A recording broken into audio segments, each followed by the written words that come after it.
All right, we've just hit 1 o'clock, so we want to go ahead and get started right on time since we are shooting for a relatively short webinar. Thanks for joining us. I want to welcome you on behalf of the Office of Community College Research and Leadership to our webinar, Serving Career and Technical Education Students Beyond the Associate's Degree, the Ongoing Evolution of Career Pathways Thinking. We're feeling very lucky to have many of you from Illinois and beyond. So let's go ahead and jump in here to a couple of logistics points. If you get disconnected at any time during the webinar, you can go ahead and use the same call-in information that you used initially. You will not be blocked from rejoining the call. Please do submit any questions that you have using the write-in question function.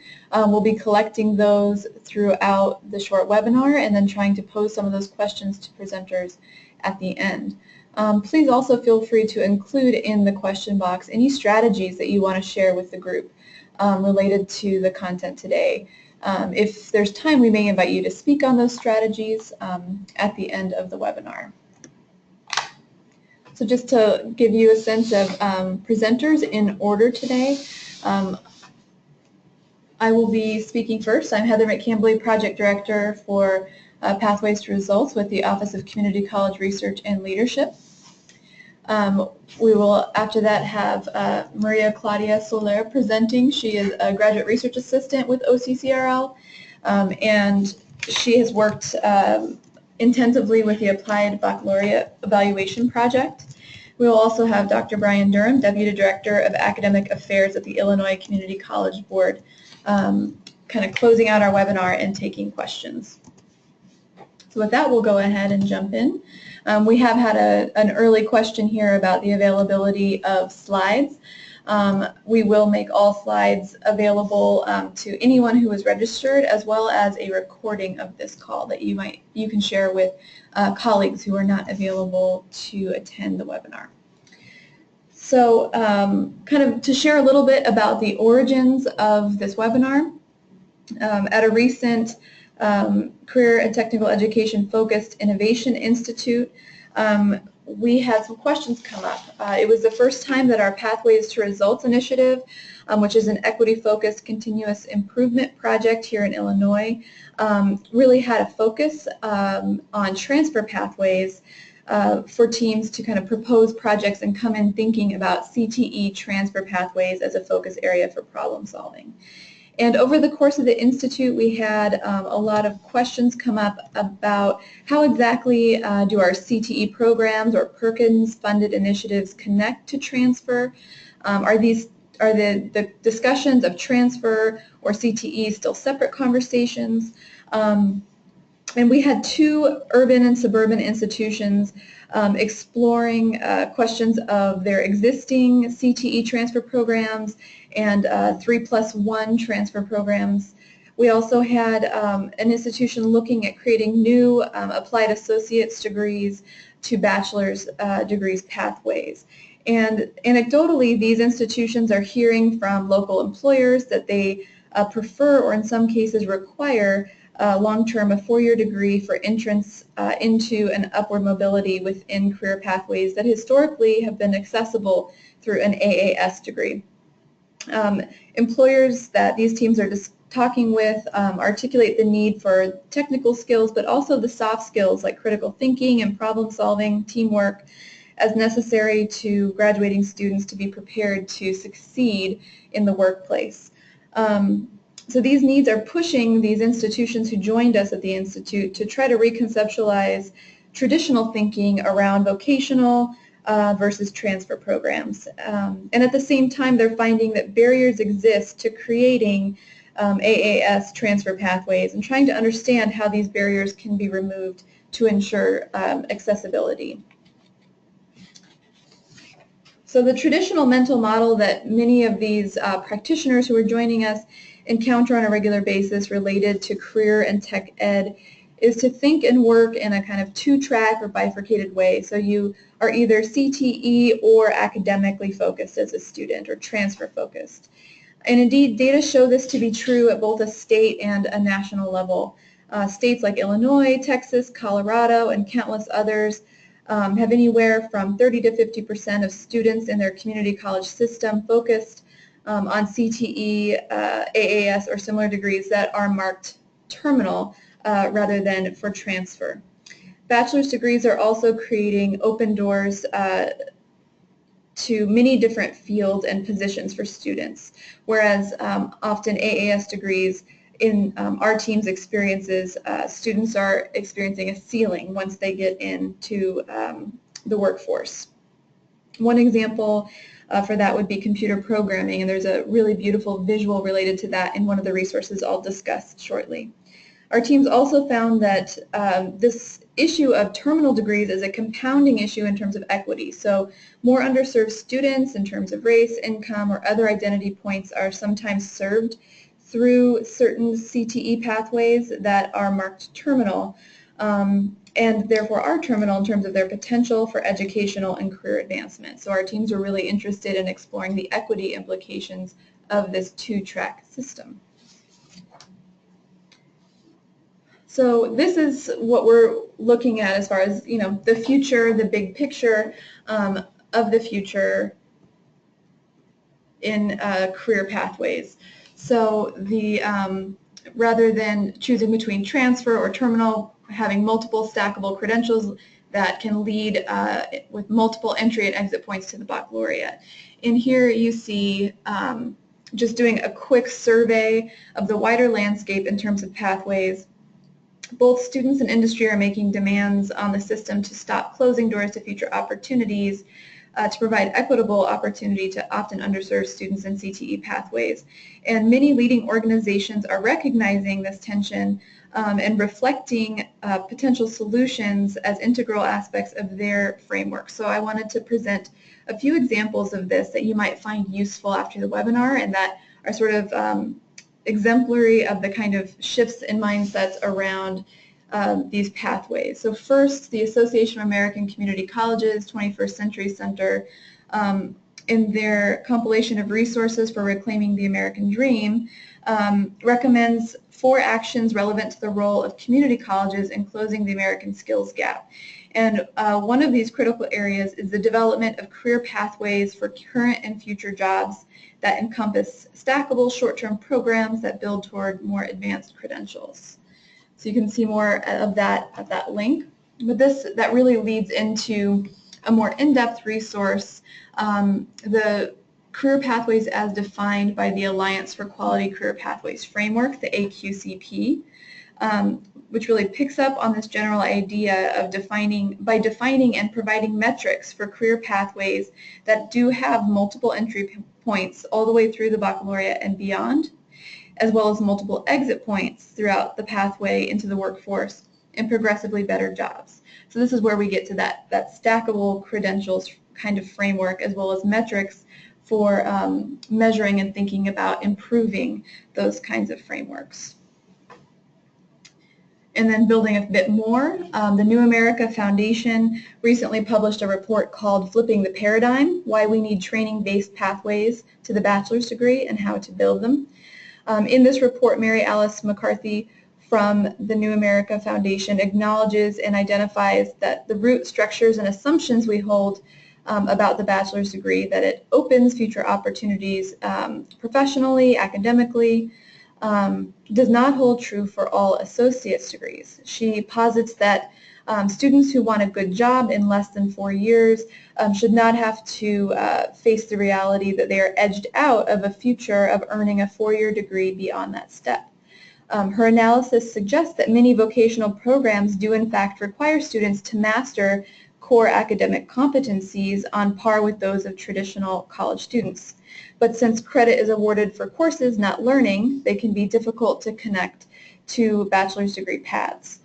She then provides a series of policy changes in line with what our next 2 presenters will be discussing, the creation of full and non-terminal pathways. And finally, this discussion brings us to acknowledge the degree qualifications profile created by Lumina, which outlines a framework for what students should know and be able to do upon completion of associate's, bachelor's, or master's degrees in any field of study.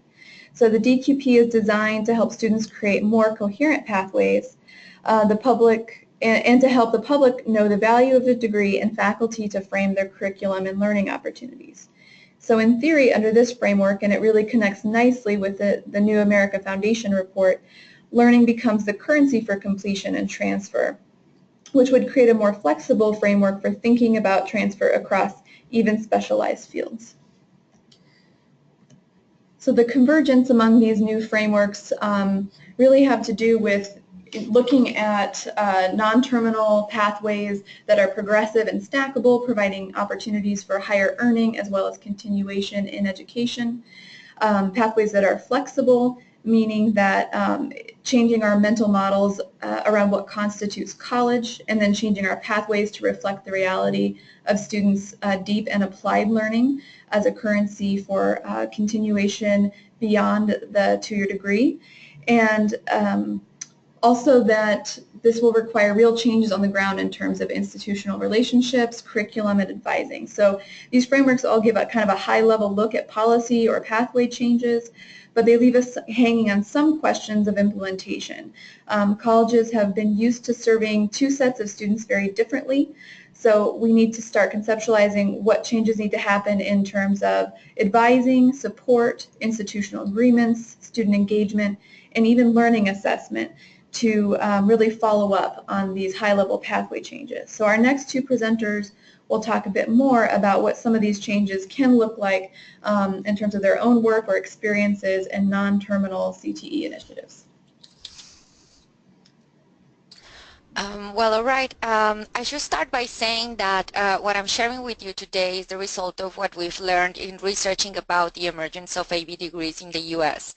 I have been working with Dr. Deborah Brock, who is a national expert in this area, and her interest in understanding more about these degrees has led her to pursue two large national studies.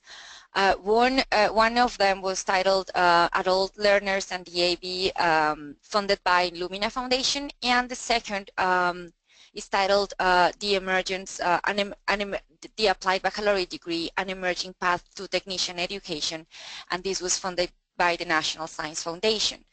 In researching about these degrees, and as Heather was mentioning before, one of the traditional views of the traditional mental model is that some students have the option of transfer, and some degrees are often focused on offering applied associate courses that are considered terminal or that don't meet the requirements for the baccalaureate level.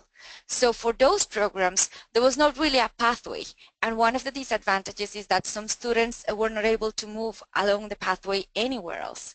Next. So the Applied Baccalaureate emerged as a type of degree that emphasized transfer of college credits that were considered terminal, that before were considered terminal. That makes the AB a unique form of higher education credential because it addresses the terminal nature of occupationally specific associate degrees. Moreover, the focus of AB degrees has always been to prepare graduates for growing and emerging occupations, and this particular characteristic sets them apart from standard Bachelors of Arts and Bachelors of Science degrees. Next. When it comes to institutions, there are different types of arrangements. In general terms, we see that AB degrees appear to be growing throughout the US, and they are offered by both 2-year and 4-year institutions. When offered by community colleges, they are often called community college baccalaureates, and we could say that this type of baccalaureate has received more attention in the media. Next. Though no data sets exist to provide a reliable national count, a study conducted by Dr. Brock looking at 50 states showed that at least one baccalaureate, one 2-year and one 4-year institution in 39 states were offering one or more applied baccalaureate degrees. And this number had grown in the last decade, particularly among 2-year institutions. The majority of AB degrees are conferred by universities through transfer agreements with community and technical colleges, but some community colleges confer these degrees. The Community College Baccalaureate Association estimates 22 states authorized community and technical colleges to confer baccalaureate degrees, with 17 states actually conferring them at the present time. Next. But let's look at the definition of applied baccalaureate degrees. We said that AB degrees emerged as a credential to address workforce needs in the U.S. and to overcome the terminal nature of sub-baccalaureate applied degrees. So by definition, applied baccalaureate degrees are a bachelor's degree. It's a bachelor's degree designed to incorporate applied associate courses and degrees once considered as terminal or non-baccalaureate level, while providing students with higher order thinking skills and advanced technical knowledge and skills so desired in today's job market.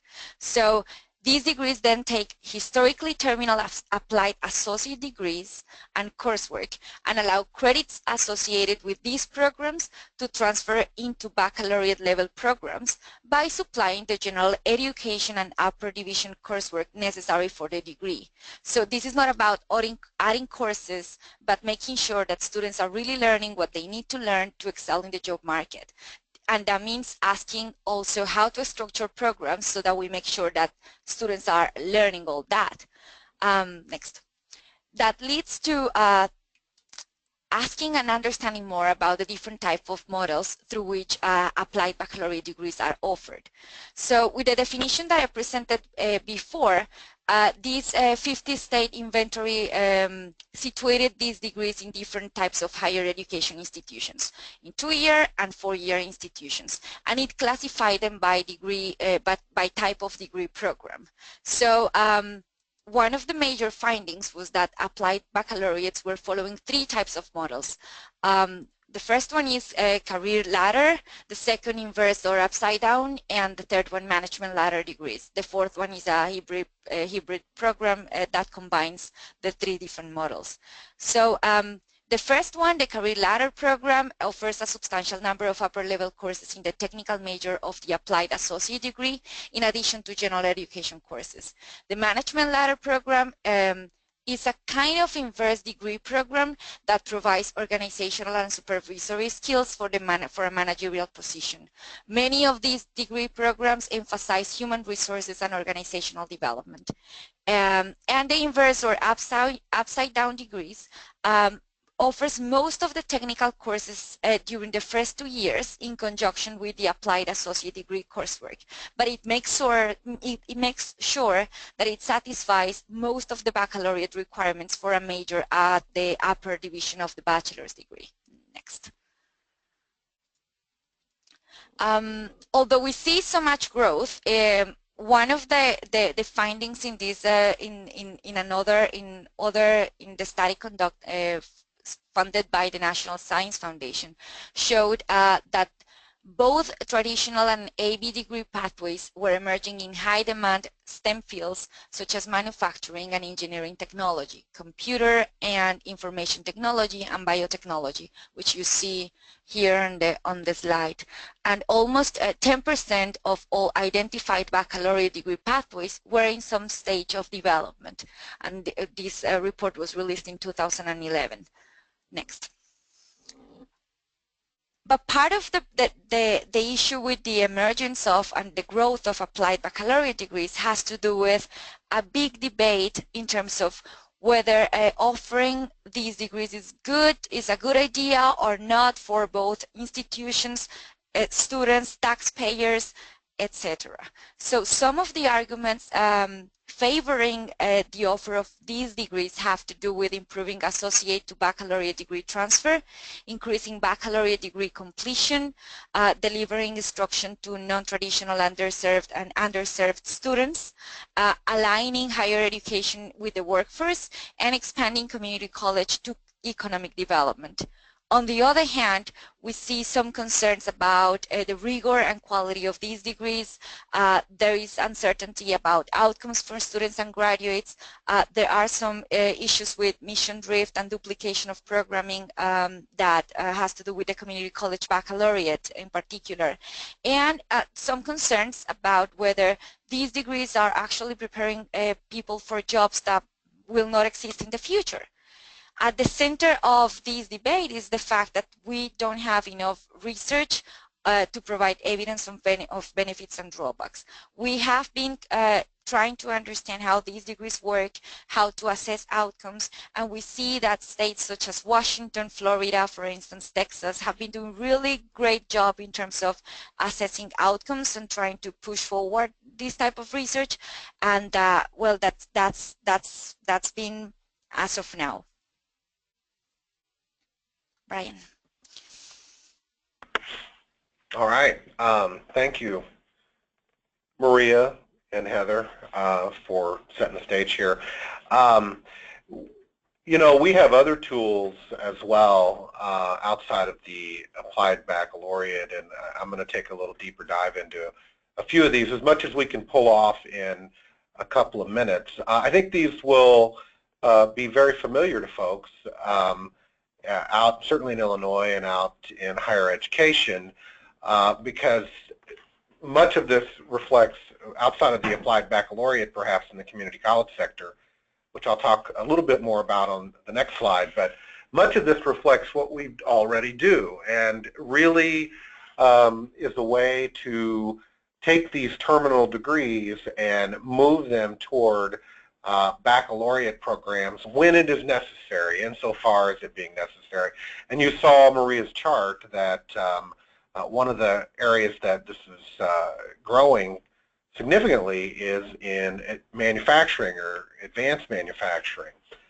We already have a lot of experience in higher ed doing 2+2 and 3+1 agreements, meaning that we're able to document a pathway for students and narrow their course options. And this is something that certainly we could use as a tool to grow terminal degrees and take them to the baccalaureate level. Baccalaureate completion programs, which are essentially reflect a partnership between a community college and a university, that are often delivered off campus or on campus, depending on where it is. Certainly one of the areas of great growth is online as well, and sometimes encompass things like dual admission. And so we've got a tremendous amount of experience in higher ed doing baccalaureate completion programs. So we've got the mechanisms in place to help these programs in high need areas move from the 2-year to 4-year when it's feasible, when it's doable, and when there's a desire between institutions.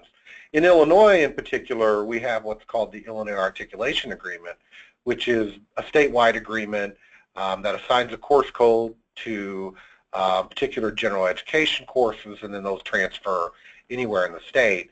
And one of the conversations we've had here for many years is expanding that statewide agreement to encompass many career and technical education fields. So now we may have an English composition course where we review that course and decide that it meets English Comp 101 or whatever it may be. We certainly could do the same with the career and technical education field in an introduction to manufacturing course, or a 200 level course that might need to transfer into a baccalaureate. And then of course Maria's touched on the applied baccalaureate piece. All of these are tools in our toolkit to help move terminal degrees from 2-year to 4-year. And the truth of the matter is it's a priority of Illinois' governor. It's a necessity of the economic and workforce environment that we're in, that we look at ways to do this. We've been doing this for a long time already in other areas. So it's something that higher ed is positioned to do. And that Illinois is doing to greater or lesser degrees across all of these areas, and certainly has room for growth. But if you could go to the next slide, Heather. So the point is career pathways. We've all heard a lot about career pathways. We're all talking about career pathways. If you're connected to the Workforce Investment and Opportunity Act in any way, then you're having conversations about industry recognized credentials. You're having conversations about career pathways. Certainly in the Carl Perkins Act, The language around programs of study is shifting to that of career pathways, and it's imperative that we have baccalaureate options in that conversation. I think for entirely too long we have looked at career pathways and programs of study in Perkins through the lens of that high school to community college and not thought as well as we should about the 4-year, and I think that it's time that we do that, and we must conceptualize the baccalaureate as a part of a career pathway as well. An example is the Bachelor of Science in Nursing. Those of you out there in the system in higher education across the country are all very familiar with the conversation around nursing and the move to have nurses have bachelor's degrees, the BSN in 10 movement, and indeed 11 states have authorized community colleges to provide the training for those bachelors of science in nursing. And there are reasons for that. There are economic reasons, there's the movement of the field, the demand of the hospitals, the shortages in clinical spaces. I mean, a variety of reasons that folks are pursuing that. And here in Illinois, the community college presidents have supported the Bachelor of Science in Nursing. We have legislation in the General Assembly now. Community colleges are not currently authorized to offer the BSN, but it is an ongoing conversation. And in addition to the 22, 23 or so states that are doing applied baccalaureates for the community college, 11 are allowing this BSN. And so that's just one area. I mean, there are many other areas where this has to be considered. But it is important, and going back to the previous slide, that we look at our full toolkit and not just see the applied baccalaureate as the only answer. There are many ways that we can do this. So with that said, I will move us to the next slide, and I think we're going to open it up for questions or ask folks to share strategies, because we only had a little 30-minute webinar here, so not a lot of time to get into the details, but we are interested in questions. All right, thanks Brian, thanks Maria. So we'll get started. Hopefully we can do at least 2 questions. The first one that I have would be, I suppose, a question for Brian. So can you point to a strong example, like at a specific community college that has this kind of a pathway in manufacturing, a successful pathway, 4-year pathway in manufacturing? Well, to be honest, off the top of my head, I'm not sure that I can point directly to an example. I'd be happy to find one and share it with you to share with the folks on the webinar. I mean, I can point to a good example of in healthcare, though, around a 3+1 that strikes me. The College of DuPage and Governor State University have a great connection in nursing there. So, you know, you have a lot of different partnerships around the state, but I'd be happy to do a little research and share that with folks. Okay, great. And I would add that the Sauk Valley pathway, the multi-craft pathway, it's not exactly manufacturing, but it is a really interesting pathway in a related field that does have a couple of stackable credentials leading up to the AAS, and then an articulation 3+1, I believe, agreement with Northern Illinois University.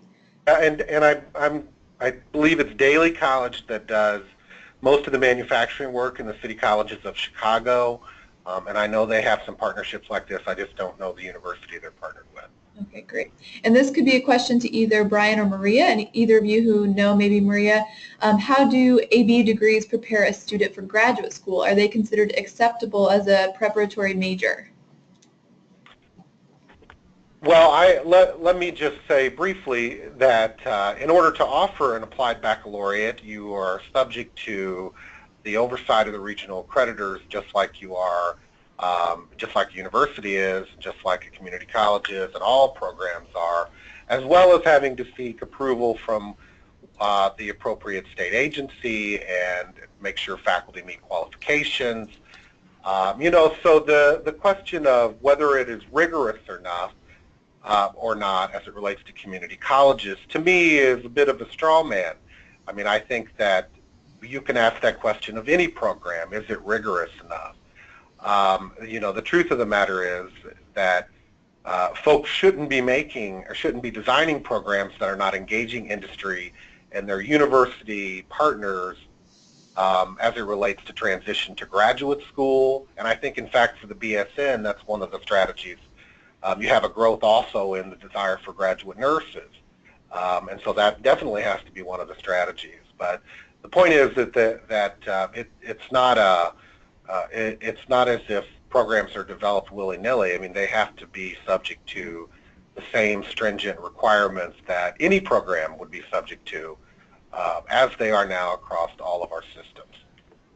Oh, yeah, I just want to add that, for instance, Washington and Texas are among the states which have worked, which have done a really good job at dealing with accreditation issues in terms of the Applied Baccalaureate.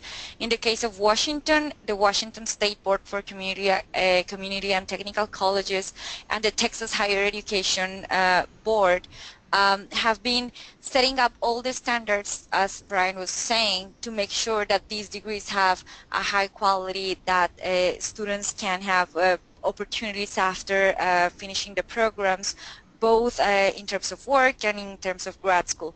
And in some national conferences in which Dr. Brock and I have shared about some of our findings, we find practitioners and we find people at different community colleges telling us that their graduates are going to grad school. So there is no reliable count as of now, but we do know that students are pursuing grad school, and that's not representing any type of disadvantage for them. All right, wonderful. With that, we are currently at the end of our short webinar. We want to consider this potentially the beginning of a conversation that fits quickly into the middle of your workday here. We will send out slides and this recording. We also have another response about an example manufacturing program, so I will include that in the slides that we send out. So thank you for joining us, and thank you so much to our presenters, and thank you all for taking the time to join us. Have a great afternoon. Thank you. Thank you.